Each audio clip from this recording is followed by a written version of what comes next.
History of the Ukraine-Russia War, Russia's borders, NATO, and the road to war.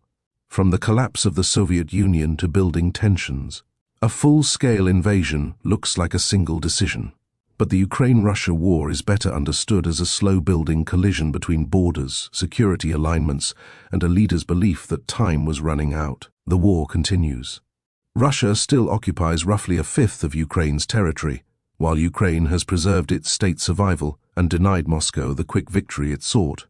NATO sits in the middle of the story because it is both hardware and symbolism. For Ukrainians, NATO is the clearest route to credible protection after 2014.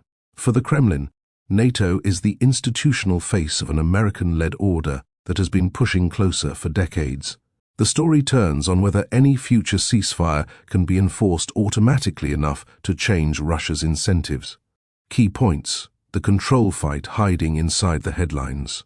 The modern conflict's hinge year is 2014.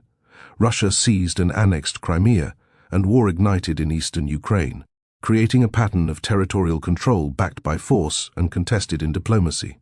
NATO's 2008 Bucharest pledge that Ukraine will become a member created a durable signal, reassurance for some, threat perception for Moscow.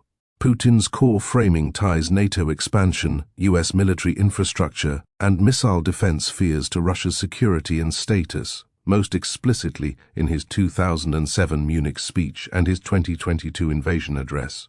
The United States shapes the war's balance not only through weapons and sanctions, but also by anchoring the coalition that makes long-term security promises credible.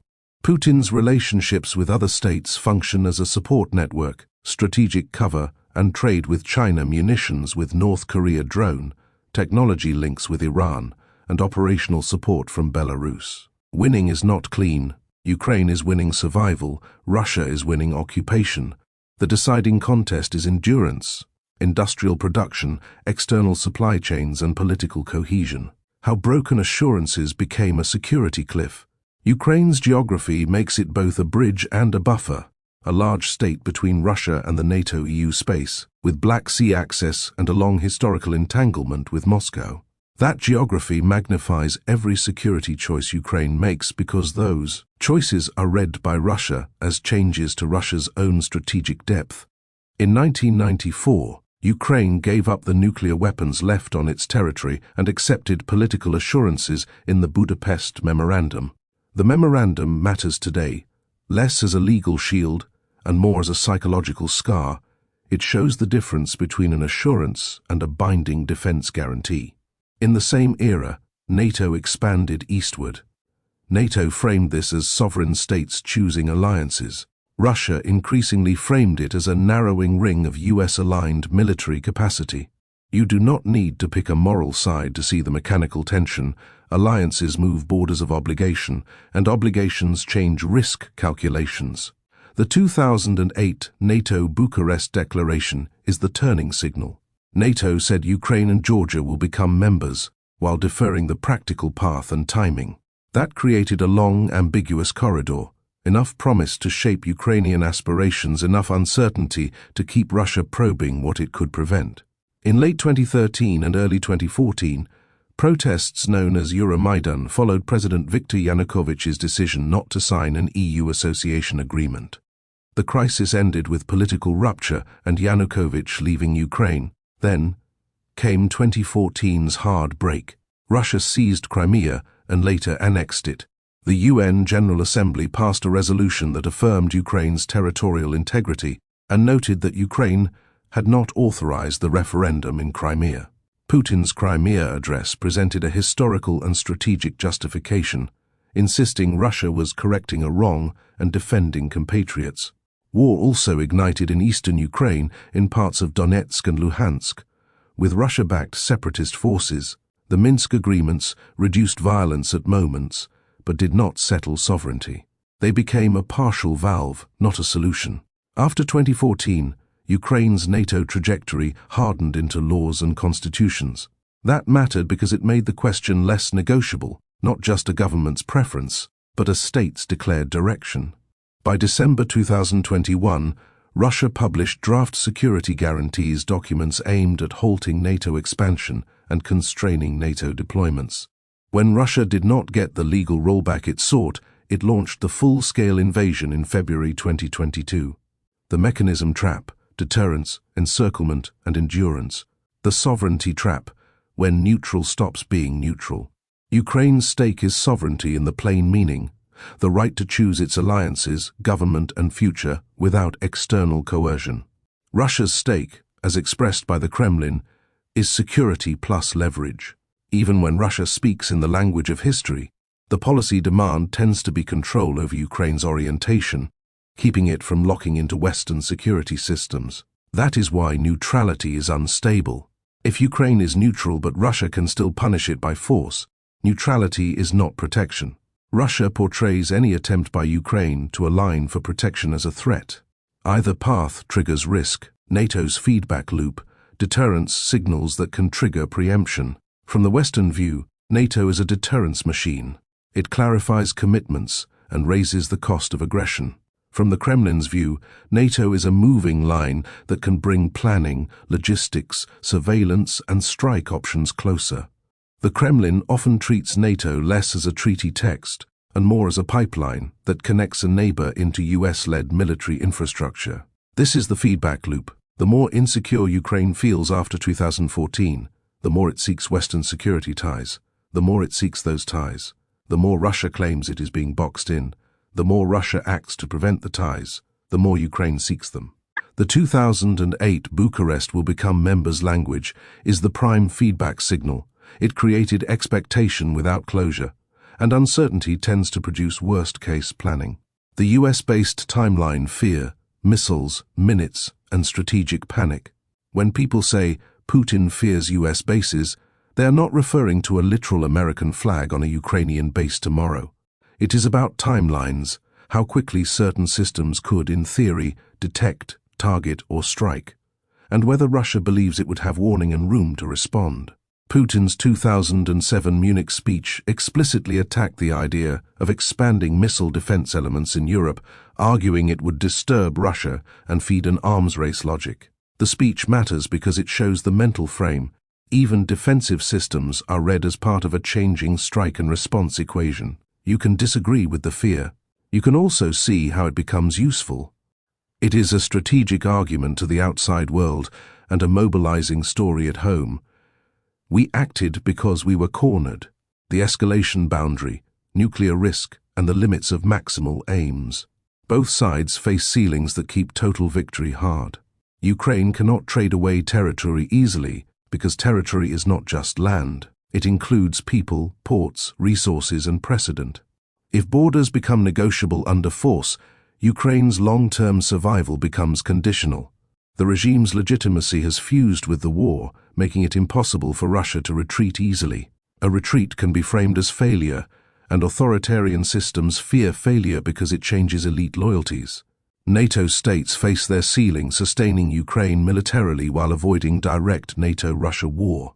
That creates a bounded support paradox, enough to prevent collapse, not enough to remove escalation risk.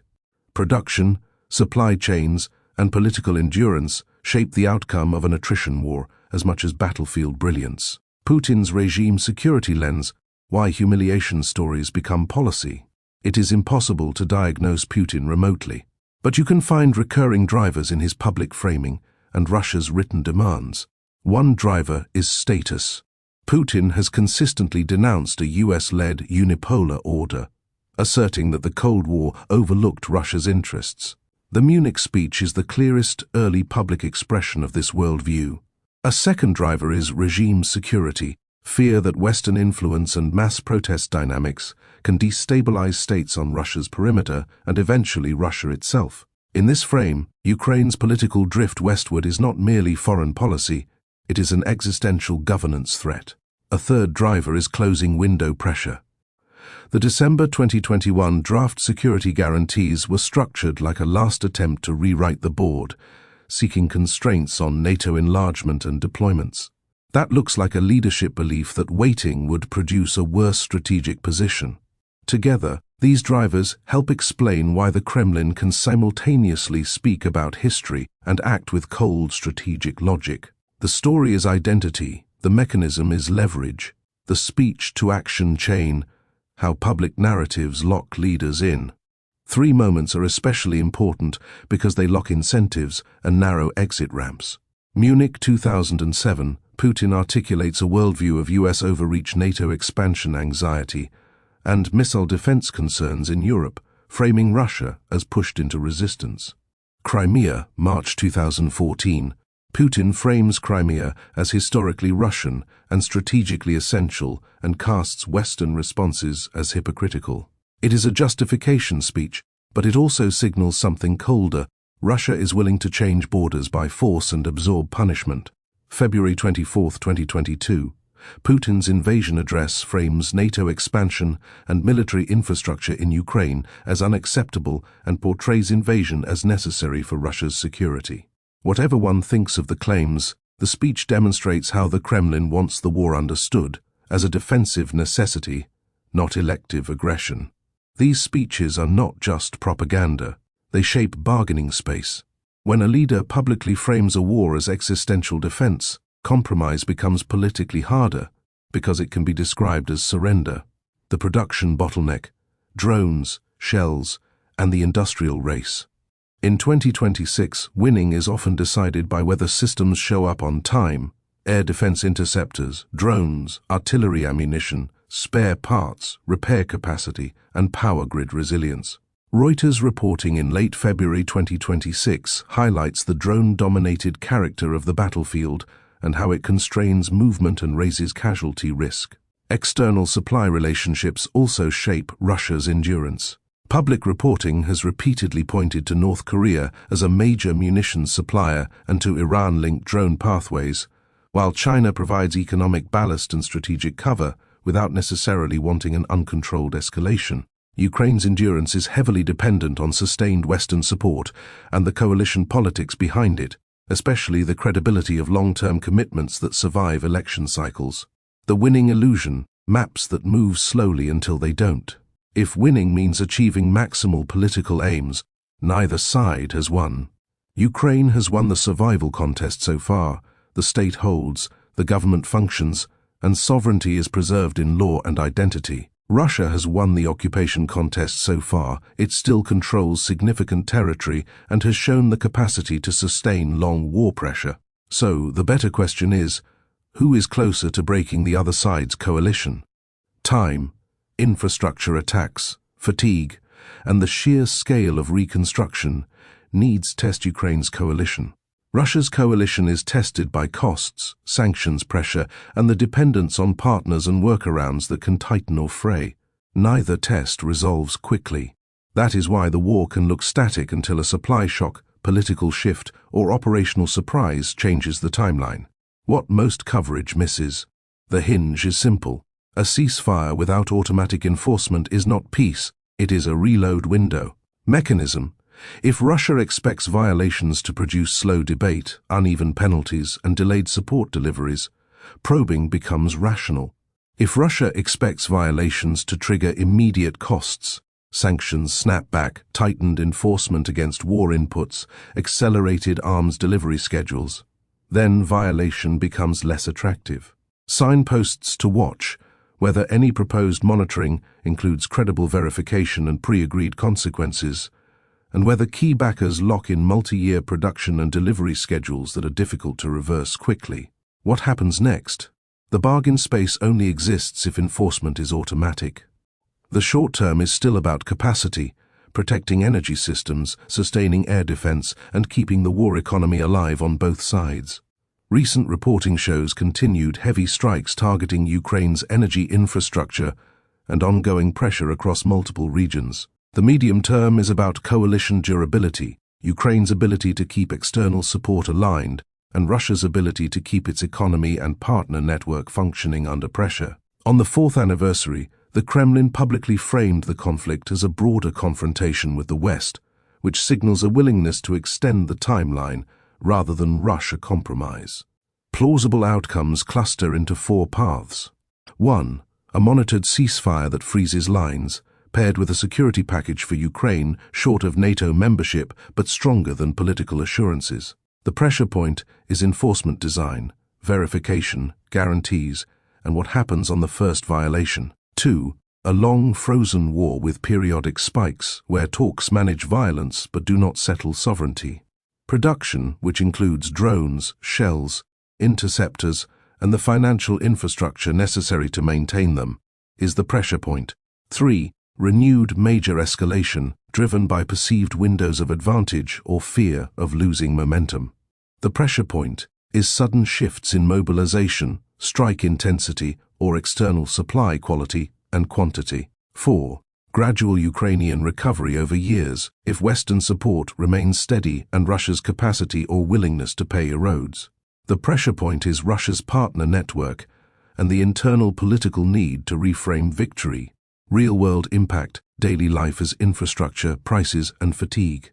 In Ukraine, the war is often felt through routine failure, disrupted electricity, heating, and water, and the constant recalculation of risk around work, school, hospitals, and travel.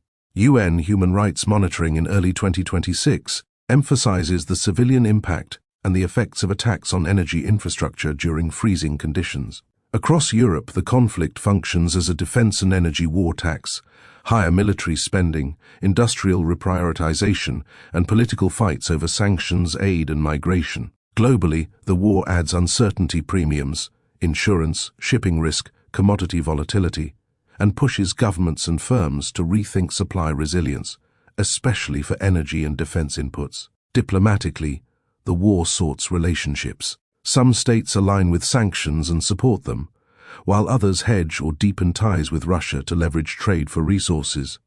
The next decade fork, enforceable peace or recurring war cycles. The most pressing issue is not whether one side emerges victorious this season. It is whether the US, Europe, and Ukraine can build a security architecture that reduces Russia's incentive to try again while giving Ukraine a future that is not permanently conditional on the next crisis. If enforcement is strong, a ceasefire can become a transition toward stability because the incentives change. If enforcement is weak, any ceasefire risks becoming a pause that sets up the next round.